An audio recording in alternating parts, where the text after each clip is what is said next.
So welcome everybody inside Peak Cavern. This is the entrance vestibule.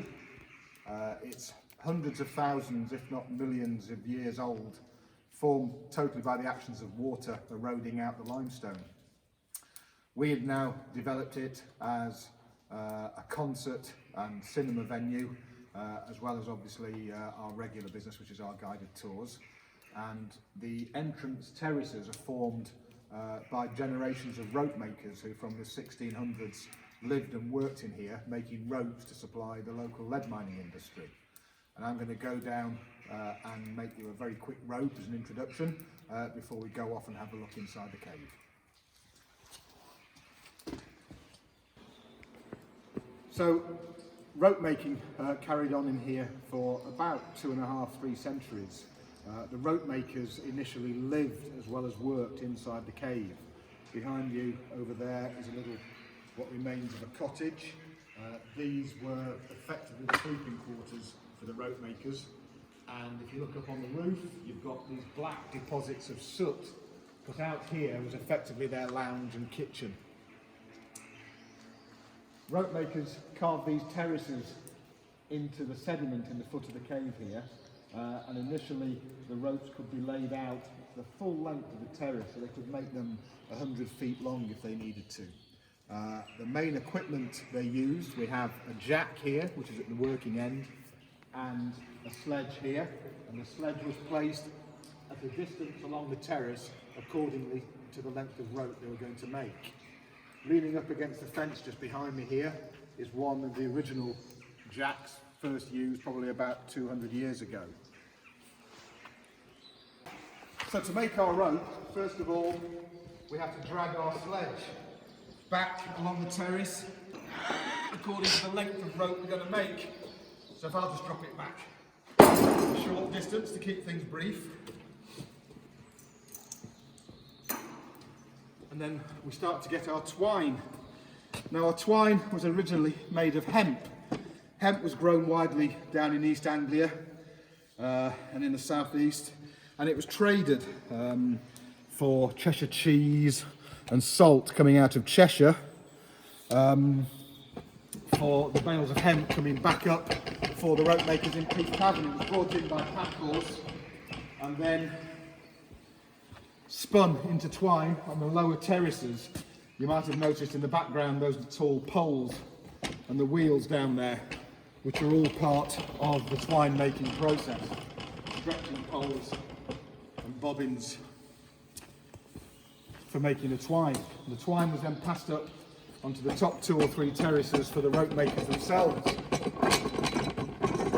start getting the question watching me going to and fro here, why these terraces are referred to as rope walks, a common name for streets around the country where rope was produced. I've laid out 6 strands of twine there. I'm now continuing in a set of 3 pairs. I'm now continuing all the way around and repeating myself. So the length of the rope is determined by where you put the sledge, the thickness of rope by how many pairs of twine you lay out. So I'm coming back now to complete my 2nd pair, so that is 12 strands, I beg your pardon. I will do this once more and we'll make an 18-strand rope. So it's a very time-consuming process. Obviously if the sledge was at the far end here and they were making a thick rope for hauling kibbles up the lead mining shafts, then it would have taken them an hour or 2 just to lay out the rope. So now we have our 18 strands laid out in 3 sets of 6. What I need to do now is take a little tool here, which we call a spinner or a looper. Has a hook at one end and an eye at the other. And I place this through half of my strands where it goes around the pin on here while it will still fit in. And then I have a top, which is a conical shaped piece of wood with 3 grooves etched through it. And the top sits down at this end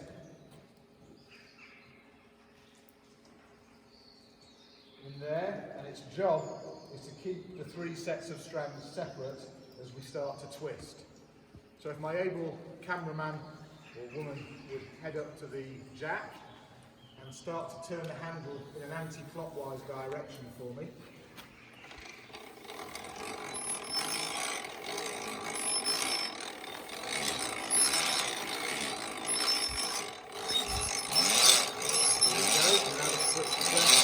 Come in, and have a look down here at the sled, and the seat starts to creep forward. As the twist going into the strands, obviously it's shortening, and the strain of it is pulling the sled forward, which is why it's on wheels with rocks on the back to give it a bit of tension. So now I'm going to take off the rope from the pin, push my sledge back a few inches, pop the eye of the spinner over there, and straight away, with the tension in the rope, if you carry on turning anti-clockwise for me, I will now control the speed at which the spinner is turning around, and by twisting, we're driving the top forward. So I don't have to pull it, I'm just controlling the speed as it comes forward here. So keep turning the handle, keep turning the handle, and stop there. And then now we've got the 3 sets of strands still on the hooks, so what we need to do is take these off, carry on round and put them on the middle hook, and again round there, and I've just lost the all the strands need to go over. I've missed that one. That's it. And then if I just turn the handle clockwise a second,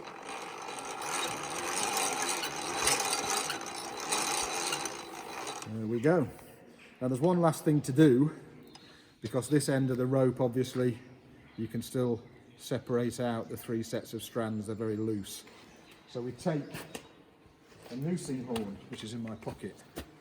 Aha, here we go. A noosing horn, a conical shaped piece of wood. And I take a little bit of twist out of each of the sets of strands, and I then pop them over my noosing horn, which is a bit fiddly. So we have our strands over the noosing horn, and what we're going to do to finish the rope off is make a Marison loop. Marison is the name of one of the old rope making families who lived in the cave. In fact, as a child, I remember old Bert Marison, who was the first of his family to live outside the cave.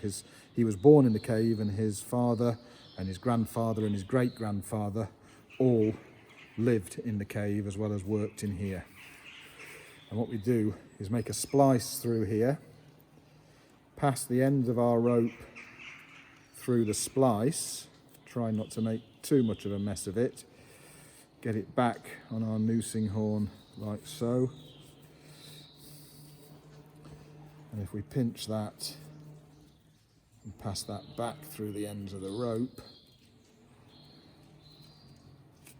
it's fiddly, but it does work, I promise you. Like so.